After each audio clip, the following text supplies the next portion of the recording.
And welcome back, dear esteemed guests and my beautiful subscribers. It is me, Sugi JRPG here, and today, finally, I will be reviewing Tales of Arise for PC. And you may wonder, well, why did it take you 2 months to basically review this? Well, I will be answering that later on.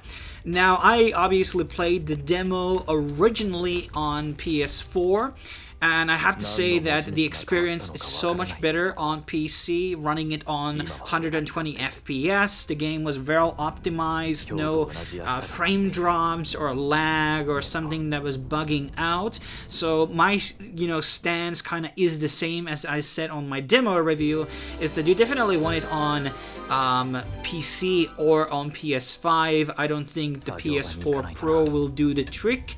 I think you want to really enjoy the battles and everything without the 30 FPS lock, because I think it was kind of messy on PS4, to be honest. But let's kind of explain a bit about the premise here without going into too heavy spoilers before I start to give my thoughts about this. So one of the things I did before I did this review is I watched other people's thoughts, and a lot of the generic gaming community tend to have a very positive, vibes about Arise, giving it 8 out of 10, 9 out of 10, while the JRPG community tended to be a little more critical about it, and some of the other old Tales fans, and I'm kind of somewhere with the JRPG community here. I think there are aspects which were great about this game, but there were a lot of things I didn't also like about, and I want to talk about those obviously in this video. But let's kind of get into that setting. So this takes place in a world where there's 2 planets, and basically the world of Dahna and the world of Rena. And the Renans are based on this artificial moon known as lineages, and they basically, invaded and conquered Dahna, and basically enslaving the population and creating this sort of caste system that, the Renans are above everything and the Dahnans are the slave class, and this kind of goes into a lot of this sort of hierarchy-based type of themes of slavery, colonization, and, the sort of a grudge between the people, the Dahnans and the Renans. And that's kind of like the main focus here. Our main character, Alphen, is a slave, and, well, much to the similar East Asian story tropes fashion, we have a character who has an amnesia. Okay, so that was one of the first things I didn't like about. I'm always very critical of tropes that I've seen a million times before. They are not just something you see on TV or movies. They are very common on JRPGs in general, and nobody wants to go through another story where amnesia is. Obviously, he will be getting his memories like they always do in these stories a bit later on, and you could say that that's a form of character development, who knows. And basically, he will join up with this woman, and she is kind of like the female lead of this series, and how should I put it out? They go on to a journey to basically stop out these Renan lords, which are ruling over these different continents over the world. And they are basically, Shion is her name, and she is the female lead here. She's kind of, a lot of people, some people like her. I didn't think her character was really great. We'll more into that later. And, Alphen and, Shion will go the journey, and they will obviously meet other people along the ride who will join their quest for, ending the slavery and, fixing the world, basically. And that's kind of like the premise and the story of it. I think it starts out, kind of interesting, and I think it just fails to deliver. But I want to talk about the story a bit later on in this video, because then we go into a bit of a spoiler territory. So let's talk about some of the other aspects here. Let's start with great stuff. So one of the things that I did criticize Tales a long time for is always being the level design, which never was really up to the par with a lot of the other JRPGs in the past or in the present times. And this time they just created these amazing worlds with Unreal Engine that looked immersive, interesting. Some places were within the category of unique looking, and I just like enjoy this. And you could explore, you could find ingredients which you would be using on, cooking recipes like you would, in the earlier Tales games. And there would be treasure chests which would, contain weapons or cosmetics.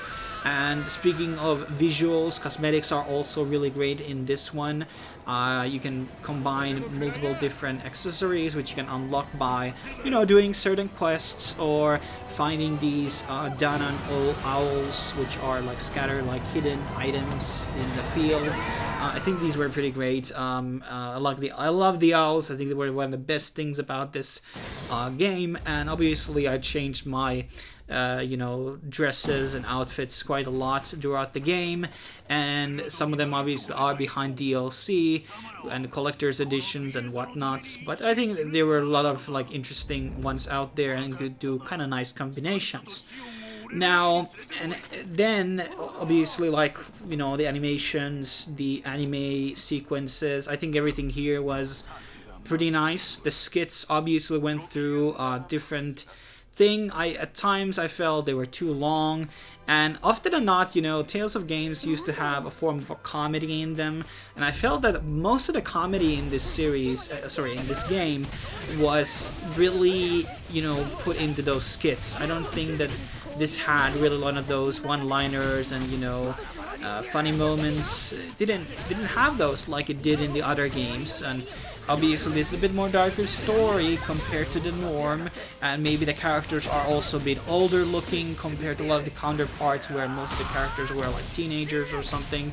Everybody here looks like they're mid-20s to 30s or something, and so it was a bit of a more of a different approach here. I felt obviously the art style has gone different and a lot of visual differences have been made, and I felt like it was trying to become a lot more mature title, but I don't think that the story necessarily hold the maturity in the interest and the complexity that it could have brought along with the maturity. It just didn't, manage to deliver on that.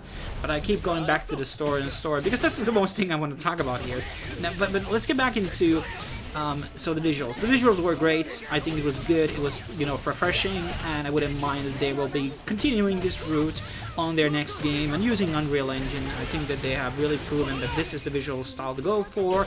Obviously, some people want to see perhaps titles and spin-offs which are done in the more traditional fashion that they have been using since Symphonia, and I obviously would be open for that as well.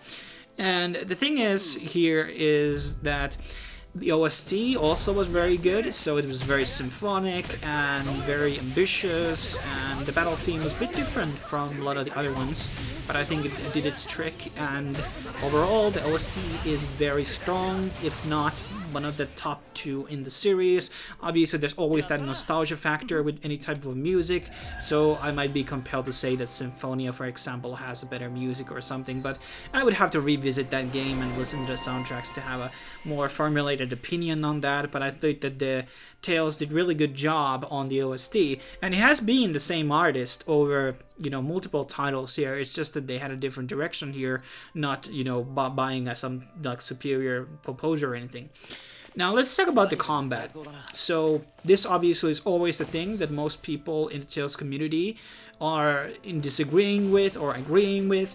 I thought that it was fast, smooth, but it had a one visual flaw into it, which I would call a bit of like a casual game design, whereas all the damage output is really coming through these boost attacks and combos in general, and done with the teammates. And so the individual damage output by a character is not actually that much. Like, I feel like so much of the damage is behind the boost attacks, which almost makes comboing and these types of things almost meaningless. You just kind of want to stun the enemy, obviously, and stagger it. and so that they can't attack you, so you won't lose HP. But I think there's a very keen observation by another YouTuber, I can't remember his name, but he talked about exactly this, that the most of the damage is peeled before the boost attacks, and it's not actually, in my opinion, great game design. Even the mystic arts don't do as much damage, in my opinion, so you kind of want to have that solo impact as you do on the previous games, where you are going to be the major damage dealer in your party. Obviously you can be like Shion, which is more of a support character / mage. So yeah, but I felt like that this was not exactly very fun, especially when you play normal. It takes a lot of grinding to kill some of these stronger enemies, and yeah, the experience on easy or the story difficulty is very different than it is on normal. Like, I wouldn't be able to keep up. I didn't like miss any enemies. I went all the side quests, did some extra grinding even, and still at the times, you know, there were difficulty like beating the enemies easily. It just felt kind of grindy on normal difficulty. Obviously, you are expecting a form of difficulty, but like, I felt like equipping new items and weapons specifically just didn't have any impact whatsoever on the damage output of the character. So like getting armors and new weapons felt like almost useless inside the game, which is a good segue into the equipping system. So one of the cool things obviously here is that when you change a weapon, it changed it also physically in the game, which is very nice. You can also have weapon skins inside the game. I don't think this has been apparent in any of the Tales games before. I could be wrong about that. And then there is the accessory, and there's only one accessory slot in this game, or was there two? I think there was only one. And I felt like this kind of lacked customization of your build, and I was not fan of the crafting system, although I haven't been of the crafting system fan in any of the Tales games really. So it's not a system that I like. I find it, I don't know how to say it, it's like, it's not my preference how your equipment system should work in a JRPG. It's just not like the ideal scenario I would go for.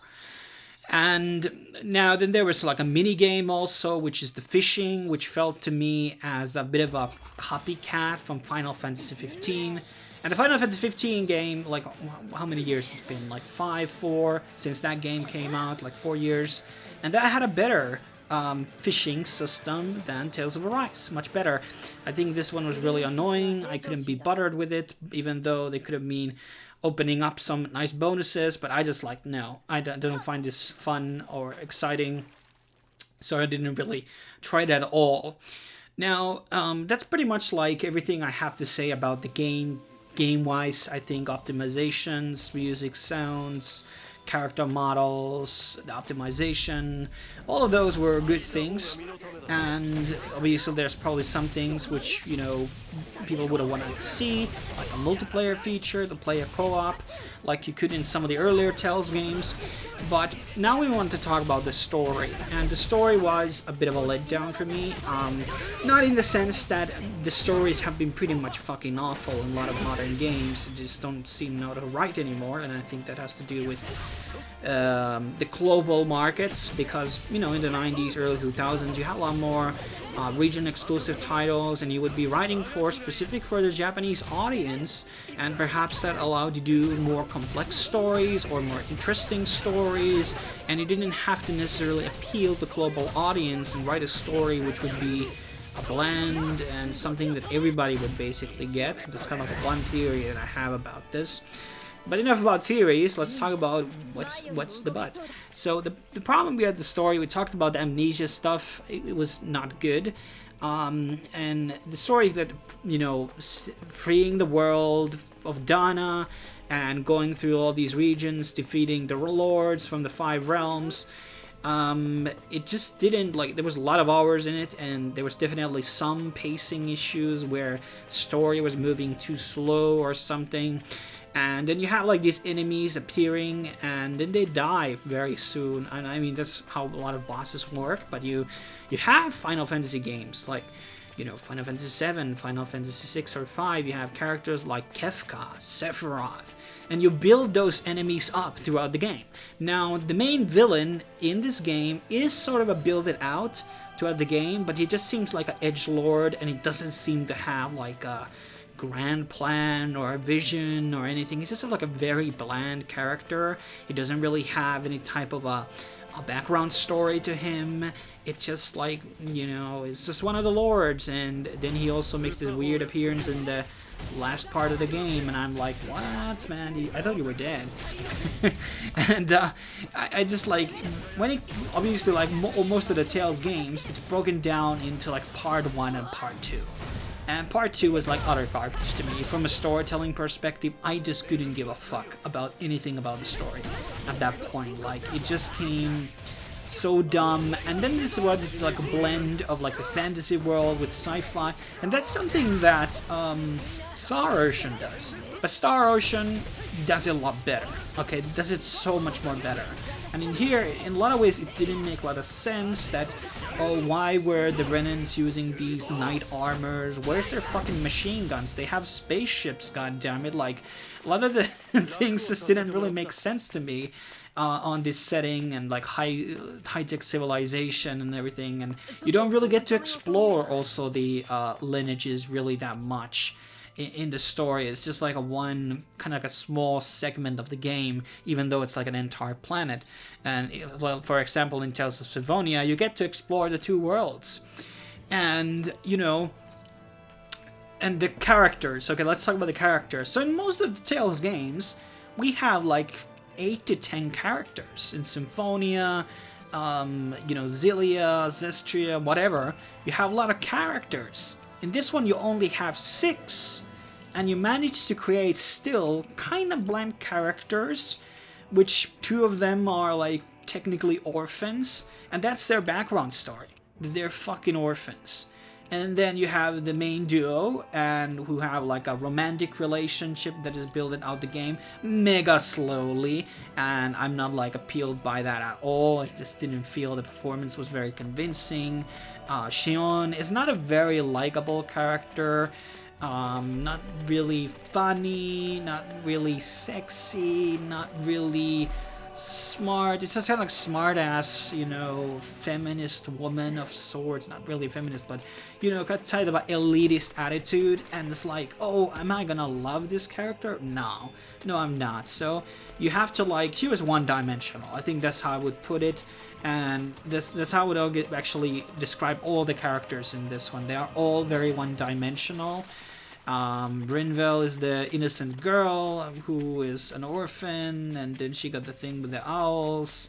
And then you got your Mr. Prince, who is, well, kind of autistic in ways, and there's really not much into these characters, really, in my opinion, and character development is somewhat minuscule. I think, you know, basically the main 2, Shion and Alphen, probably get the most amount of development in throughout the story, because obviously Alphen is going to be regaining his memories at one point, and then there's sort of a small revelation, but it doesn't fundamentally change him that much as a character as the story goes on. And I just, that's how I felt about it. The characters were kind of bland and a bit of like fan service here, and all of them had, I talked about this on the demo, all of them have the same like character body, very slim, women and men, and there's not like a fat guy, there's not a kid in this series, or a robot, or some type of like a creature or anything. So it was kind of like a bland in that, in terms of the diversity of the characters. I just didn't find them very interesting, and all of their background stories also were kind of minuscule in the grand scheme of things when you really think about it, how simple they were, and how did this go on, and etc. Like, and a lot of things actually didn't really get answered either throughout the story. But I'm not gonna blab any longer. I just thought that Tales of Arise is probably not as good story-wise as a lot of people were saying. If you really like easy combat and you play it on easy, I think the combat is going to be a fun and an all-going experience. I just don't agree with the game design choices here, especially because it's not like a multiplayer game. You have characters where the boost attacks basically do all the damage, and you want to dish out damage yourself, but you just feel like you do amazing combos, but you may not end up like doing any damage whatsoever to these enemies. And also, I think there was kind of like very few enemy types in the, reskins mostly throughout the game. Obviously, it's going to be more expensive to build out so many models in such a high-end looking game, obviously, but I don't know what to say. The story was a big letdown. I think it was not really having that many big twists. The revelations were kind of dumb and meaningless in a lot of ways, and people are really praising this story or something, seeing it as like the slaves as a theme haven't been really introduced before in JRPGs.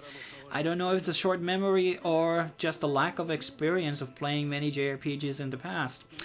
But hey, I still recommend to buy it, maybe on discount or something, but I wouldn't go as far as to say that this was like some type of a masterpiece. If you care more about visuals and the controls and the exploring, you are gonna enjoy this. But in terms of complexity in the story and the combat system or the item system, I don't think that this game offers that. That's my take. If you disagree, I would love to hear what you think about in the comments section.